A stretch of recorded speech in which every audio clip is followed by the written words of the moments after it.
kelompok kami akan membahas tentang aspek-aspek keuangan. Perkenalkan, nama saya Carla Kantu, kelas A.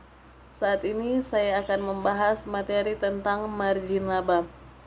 Pertama, saya akan membahas apa itu margin laba. Margin laba atau profit margin adalah rasio profitabilitas yang dihitung dengan membandingkan laba setelah bunga dan pajak dengan penjualan. Margin laba menunjukkan keuntungan dari penjualan. Keuntungan tersebut dinyatakan hubungannya dengan laba bersih dan laba kotor. Selanjutnya kita akan membahas fungsi dari margin laba. Fungsi dari margin laba yaitu yang pertama, margin laba menjadi salah satu angka penting dalam laporan keuangan sebuah perusahaan. Selanjutnya, untuk perseorangan, margin laba digunakan untuk mendapatkan pinjaman dari bank atau lembaga lainnya.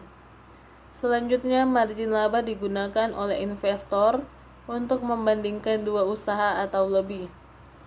Selanjutnya, margin laba digunakan untuk mempelajari pola musiman dan performa bisnis selama jangka waktu yang berbeda. Sekarang kita akan membahas tentang cara menghitung margin laba. Ada dua persamaan dalam menghitung margin laba, yaitu yang pertama, menghitung margin laba kotor atau disingkat dengan GPM, yaitu gross profit margin.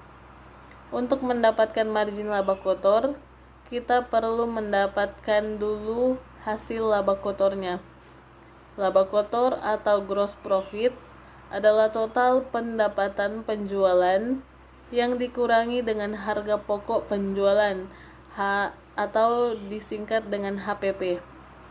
Rumusnya laba kotor sama dengan pendapatan penjualan dikurangi dengan harga pokok penjualan. Setelah kita mendapatkan laba kotor, selanjutnya adalah kita membagikan laba kotor dengan total pendapatan penjualan. Dengan rumus GPM sama dengan pendapatan penjualan dikurangi harga pokok penjualan dibahagi dengan pendapatan penjualan. Selanjutnya, cara menghitung margin laba bersih atau net profit margin, disingkat dengan NPM. Rumusnya yaitu NPM sama dengan laba setelah bunga dan pajak dibahagi dengan penjualan bersih. Itulah materi tentang margin laba, dan untuk contoh soal ada di slide selanjutnya. Sekian dan terima kasih.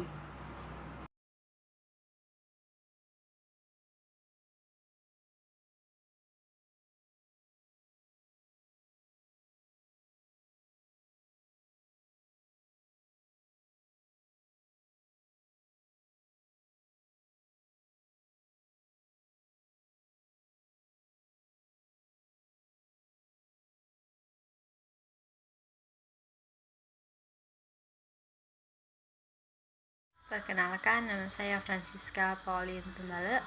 Saat ini saya akan membahas tentang perhitungan ROI. Yang pertama yaitu definisi ROI. ROI atau Return on Investment merupakan rasio yang menunjukkan hasil dari jumlah aktiva yang digunakan dalam suatu perusahaan atau suatu ukuran tentang efisiensi manajemen, dan rasio ini menunjukkan hasil dari seluruh aktiva yang dikendalikan dengan mengabaikan sumber pendanaan. Rasio ini biasanya diukur dengan persentase. Kemudian ada beberapa faktor yang dapat mempengaruhi perhitungan ROI, yaitu yang pertama, turnover dari operating assets atau tingkat perputaran aktiva yang digunakan untuk kegiatan operasional, yaitu kecepatan berputarnya operating assets dalam suatu periode tertentu. Yang kedua, profit margin. yaitu besarnya keuntungan operasi yang dinyatakan dalam bentuk persentase dan jumlah penjualan bersih. Profit margin dapat mengukur tingkat keuntungan perusahaan dan dihubungkan dengan penjualannya. Kemudian, ada cara perhitungan ROI. ROI bisa juga diartikan sebagai rasio laba bersih terhadap biaya. Rumus menghitung ROI adalah sebagai berikut. Kita bisa lihat ROI total penjualan dikurangkan dengan investasi, kemudian investasi dikalikan 100%. Kemudian ada contoh soalnya. Kita bisa lihat contoh soal yang ada di slide. Dan yaitu diketahui bahwa keuntungan investasi tersebut adalah 100 juta. Di sini 600 juta dikurang 500 juta, menghasilkan 100 juta rupiah dikalikan dengan 100% dan mendapatkan persentase sebesar 20%. Berdasarkan contoh kasus di atas, yaitu ROI sama dengan 20%.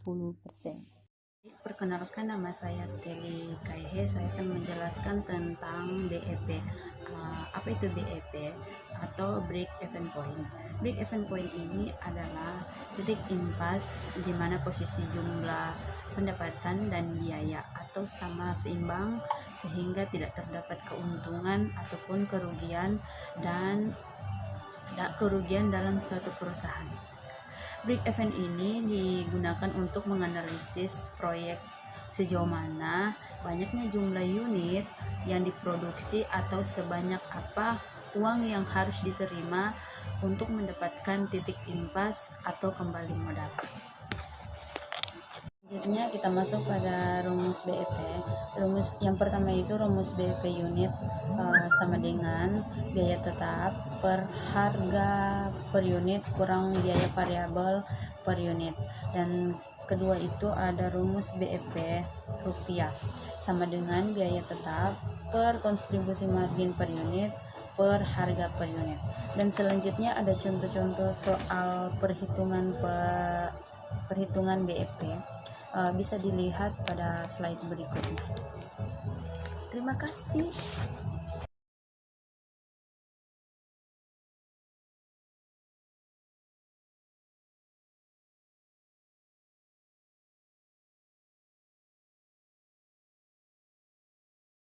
Sekian presentasi dari kelompok kami. Kami ucapkan terima kasih.